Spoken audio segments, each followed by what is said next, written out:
tackles and sacks. Argos down in this game by 17.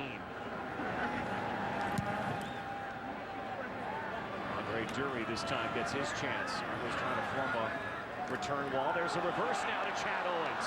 Owens now gets a block and another.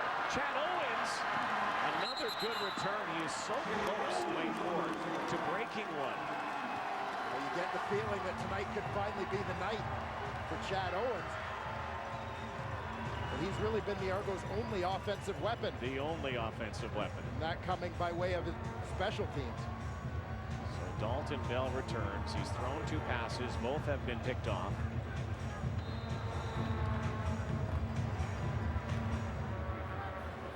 Leo Lemon watches.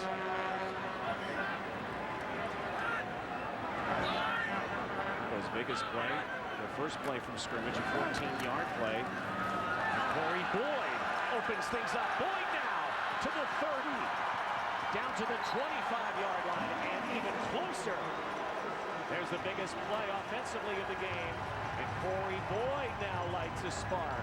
Well, the points in this ball game where I think the Argo offense would have been happy with anything that didn't get intercepted. This is pretty good. Corey Boyd pounds it up into the line. Good job by that offensive line. Jeff Keeping, Dominic Pical make the lane, and Corey Boyd with the cut, doing his thing in the open field. You may see a lot more of Corey Boyd here in the second half now. The Argos really struggling in the air. There he is again, bounces one tackle. Corey Boyd again. Inside the red zone, down inside the 15. Why not Corey Boyd?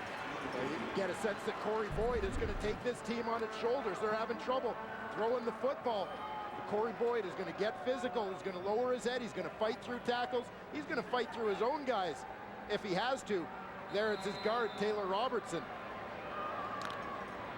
Corey Boyd's doing whatever it takes to get things done. 7 for 65, the 33-yarder, the biggest so far. The best way not to get picked off is keep handing it to Corey Boyd. Down to the 10-yard line, but it's going to move the sticks for the Toronto Argonauts. Suddenly some life. About that BC Lion defense. Beat us. Streak on the line right here. One of the main reasons why the BC Lions have started to turn things around to their terrible start to the season. Boyd's out, but will it be a 4th straight run? No, Bell. They give it to Andre Dury, and he was blanketed by Anthony Reddick. So now it's 2nd down, and they're going to have to put it in the air. You'd have to think again. I don't mind the play call from the Toronto Argonauts in that they had established that run, but clearly the BC Lions were thinking the same thing. Well covered by Reddick. Jeremy Elizondo and the Argos offense. Dalton Bell feeling the heat in more ways than one here tonight, under pressure to perform certainly for his team. BC Lions ferocious front four. They'll hand it off to Jeff Johnson, and they're going nowhere. And they'll have to settle for a field goal after all of that. Brent Johnson, Kingston, Ontario native, a long time rush end for the Lions, former most outstanding Canadian, most outstanding defensive player, loves coming back to Southern Ontario. Brent Johnson coming from the left side of your screen, his defensive end spot just crashes all the way down. I mean, this is one Dalton Bell should have pulled it. Brent Johnson gave up contain.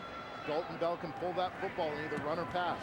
Prefontaine buries the field goal. There was no chance on that play that they were getting to the end zone. So the Argos are going to have to come up with something, and something quick, to get back in this thing. Only 26 seconds left in the 3rd quarter.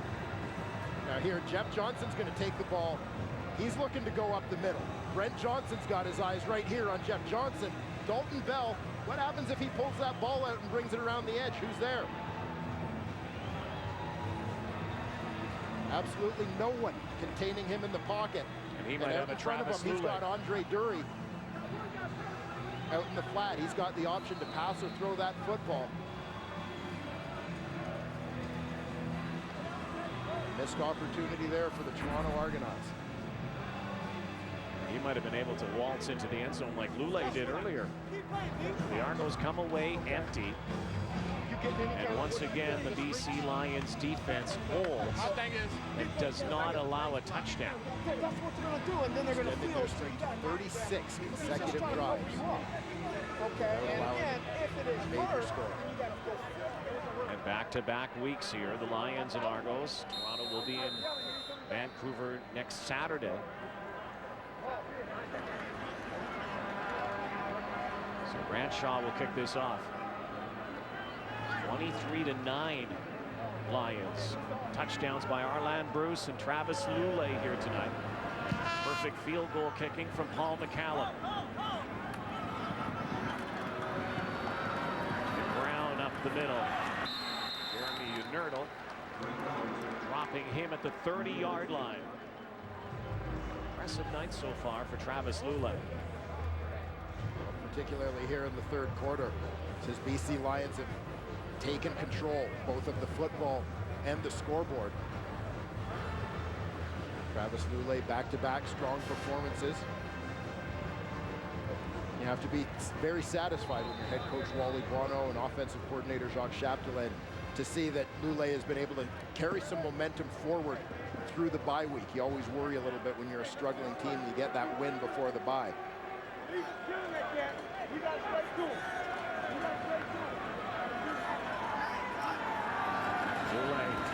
Handoff, last play, third quarter, dominated completely defensively and offensively by the BC Lions, a quarter away from their third win of the season. Center, the Toronto Argonauts electing to make a quarterback change, but it has not changed the complexion of this ball game by any stretch. No, not at all. If it has, it has negatively with those two turnovers, and the Lions converting those turnovers into points, extending their lead in this football game. Just a dominant third quarter for BC. When you look at the points that they scored through that quarter, the time of possession, absolutely dominant. You've now got the Toronto defense in a position where they spent most of that third quarter on the field. You're going into the fourth thinking, let's just pound them. Well, you also have to wonder about the confidence offensively. The Argos drive the field, Corey Boyd a couple of runs, and then they get to the 10-yard line, and it's almost as if they just ran into a big white and orange wall. Yeah, the BC Lions defense is clearly taking pride in not being scored upon. They just shut the door on the Toronto Argonauts. Travis Lule back to work as the fourth quarter is underway here.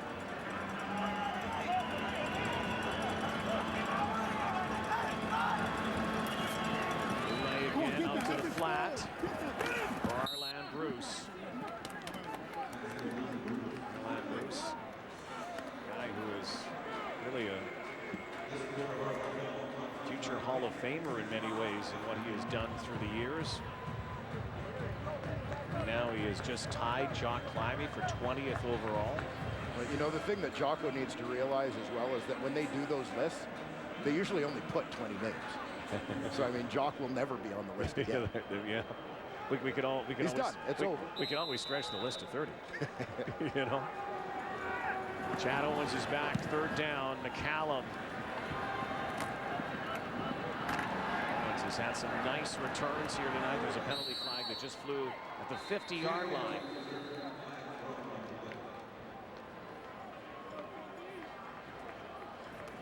Helmet comes on again for Dalton Bell. It's pretty clear that Jim Barker isn't going to go back to Cleo Lemon. Corner number 51, 10-yard penalty. First down. And a week away from Stephen Giles coming off the 9-game injured list. We've been down this road before in Toronto with the quarterback carousel. Just when it seemed that Cleo Lemon had stopped the carousel a few weeks ago. Yeah, Cleo Lemon over the last few weeks has played his best football as a Toronto Argonaut. And again, no glaring errors from Cleo Lemon that led to this, but the door is now wide open for the quarterback controversy talk. Dalton Bell pulling it back this time. That has lots of running room and throwing time, but way overthrowing Jermaine Copeland. Jarius Jackson was the closest person to that ball, and he plays for the other team. And this looks like one where Jarius Jackson, rather than forcing a ball downfield, could have just tucked it. Or excuse me, Dalton Bell. Jarius Jackson almost coming up with the catch on the sidelines. But Dalton Bell could have just tucked this one and at least run down the sidelines for positive yards. I'm not saying he would have gotten the first down, but just seemed like he got locked into what he was doing there. You got to think the handle wick is getting short here as well for Dalton Bell. Sputtered in a big way. Now Corey Boyd one-on-one. No chance that he's getting out of the grasp of Solomon Elamimian. He's getting a few more votes, I think, for the Gladiator tonight. Well, Solomon Elamimian, always a contender. In his middle linebacker spot, he's just going to flow. As Corey Boyd sneaks out there, you see Elamimian mirror the running back out. Look at all the space Corey Boyd's got here. He's got a whole lot of open field, but Solomon Elamimian closes quickly and takes away time and space. Makes his own job a whole lot easier. Elamimian adds to the Argos' frustration here tonight.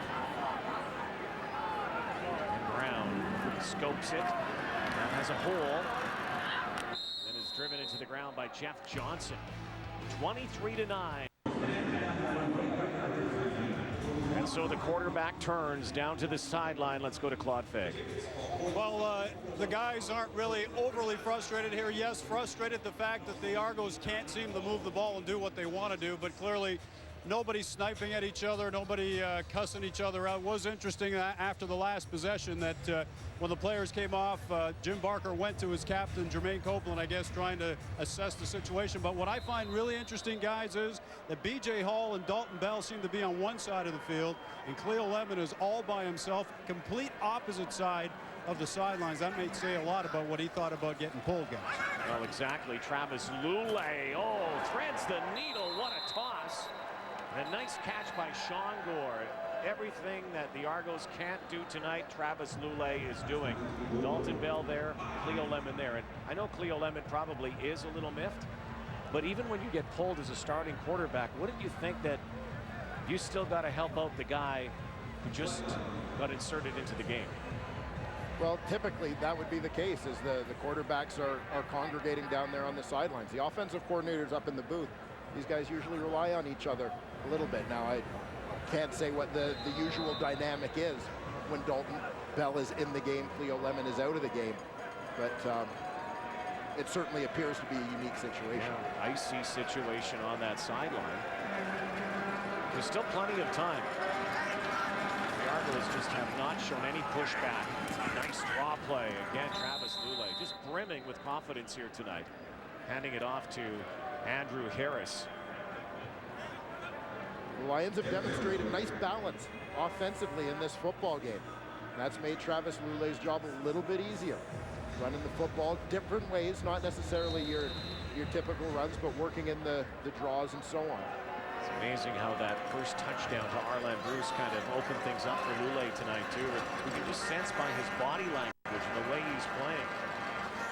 Certainly the last couple of weeks, different story for Travis Lulay. Here he is again, another completion.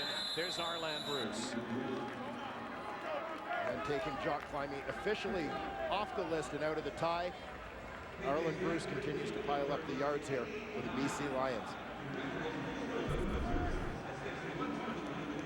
Bruce just running the quick out timing route here with his quarterback Travis Lulay, and you can see that these guys in a short time together, this is just their third game, have developed something of a rapport. 6 catches, 53 for Arland Bruce, and his dome coming back to Toronto.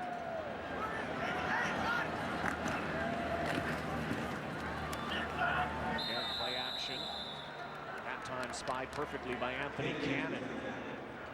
Argo defense that was racked with injury, of course, with Jay Pottinger and Kevin Iben, and they had to insert some new bodies into their linebacking trio this season with Ejiro Kawali and Anthony Cannon, and they haven't missed a beat. Kevin Iben, Pottinger on the walking wounded list.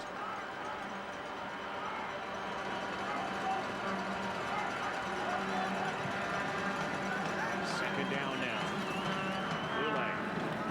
Wobbly toss, lame duck Was forced on that one. He was knocked down as he delivered the football.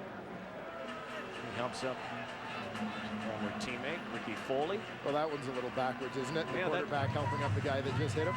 Well, that doesn't happen too often. Bittersweet night for Ricky Foley. As Argos getting it handed to them tonight. Foley had the upper hand early with the recovery of a Travis Lulay fumble, but it's been all Lulay and the Lions since then.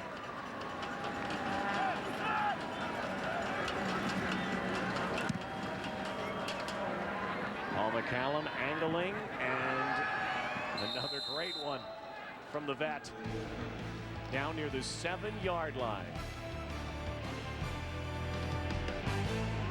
Center peeled back the lid just before this one. Argos trying to find the end zone. There's 3 field goals for them tonight against a very stingy BC Lion defense. Dalton Bell in the end zone. And there's a completion. Finally to Andre Dury. That great kick by Paul McCallum that pins the Argos. Andre Dury with an 8-yard reception. And with Rob Murphy starting left tackle out of the ball game, Argos are trying to find ways to help deal with Karan Williams here, using the running back Corey Boyd to chip off the best pass rusher the Lions have and help out Cedric Gagne-Marcoux, a guy who's not a natural tackle, forced into duty at that position. Both on the sideline, suspected knee injury. We'll know more tomorrow. You know, quite simply, you know, it's also a numbers game in so many ways. Dwayne, you can break down numbers any way you want. You see Murph on the sideline watching. The Toronto Argonauts have not been a finishing ball club, hence their record 2-6. Their second half number is the worst in the CFL in terms of differential this season. They are -51. And it's showing here tonight. Well, it sure is, coming out completely flat in this third quarter.